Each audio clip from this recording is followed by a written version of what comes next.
नमस्कार शेतकरी मित्रांनो आणि लाडक्या बहिणींनो, चॅनलवर नवीन असाल तर सर्वात आधी चॅनलला सबस्क्राईब नक्की करा. तर आता लाडक्या बहिणींसाठी आणि शेतकऱ्यांसाठी सर्वात मोठी आनंदाची बातमी आलेली आहे. लाडक्या बहिणींच्या खात्यात 4,500 तर शेतकऱ्यांना 6,000 रुपये मिळणार. या महिन्यात मिळणार आहे हा लाभ. लाडकी बहीण योजना आणि PM किसान योजना. महाराष्ट्रातील लाडकी बहिणींच्या खात्यात एकत्र 4,500 रुपये तर शेतकऱ्यांच्या खात्यात 6,000 रुपये जमा होण्याची शक्यता आहे. फेब्रुवारी अखेर किंवा मार्चच्या सुरुवातीला लाभ वितरण होऊ शकते. लाखो लाडक्या बहिणी आणि शेतकरी राजाला लवकरच खुशखबर मिळणार आहे. लाडक्या बहिणींच्या खात्यात 4,500 रुपये तर शेतकऱ्यांच्या खात्यात 6,000 रुपये जमा होणार आहेत.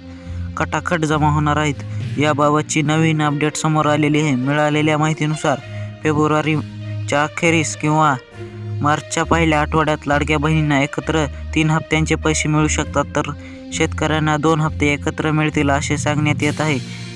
सकाळमध्ये याबाबतचे वृत्त देण्यात आलेले आहे. राज्यातील 2.25 कोटी महिलांना डिसेंबरपासून अद्याप एकही हप्त्याचे पैसे खात्यात आलेले नाहीत.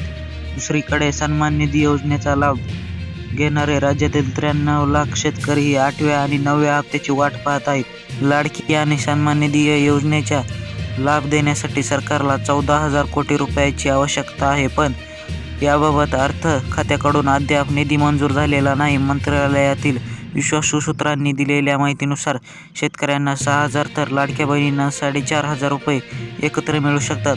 फेब्रुवारी अखेरीस अथवा मार्चच्या सुरुवातीला या लाभाचे वितरण केले जाऊ शकते. राज्यामध्ये सध्या 2.25 कोटी महिला लाडकी बहीण योजनेचा लाभ घेतात. eKYC-द्वारे बहिणींची सरकारकडून पडताळणी करण्यात येत आहे. पडताळणीनंतर राज्यातील बहिणी योजनेचा लाभ घेणाऱ्या महिलांची संख्या 1.5 कोटीपर्यंत येऊ शकते, असा अंदाज एका अधिकाऱ्याने व्यक्त केलेला आहे. लाडकीच्या पडताळणीनंतर राज्याचे प्रत्येक महिन्याला 1,635 कोटी रुपयाची बचत होतात. म्हणजेच की वर्षाला 19,620 कोटी राज्याची बचत होते, असा अंदाज आहे. दुसरीकडे फेब्रुवारीच्या अखेर शेतकऱ्यांना खात्यात केंद्र सरकारचा 22वा हप्ता जमा होईल, तर राज्य सरकारकडून 8वा आणि 9वा हप्ता मिळेल. काही दिवसापूर्वी सन्मान निधीतील लाभार्थी शेतकऱ्यांची पडताळणी झालेली आहे. आता 91,16,000 शेतकऱ्यांना केंद्र सरकारचा 22वा हप्ता वितरित होईल. त्या शेतकऱ्यांना राज्याचे 2 हप्ते मिळतील, असे कृषी विभागातील अधिकाऱ्यांनी सांगितलेले आहे. तुम्हाला जर ही माहिती महत्त्वाची वाटली तर चॅनलला सबस्क्राईब आणि व्हिडिओला लाईक नक्की करा आणि कमेंट करा. धन्यवाद.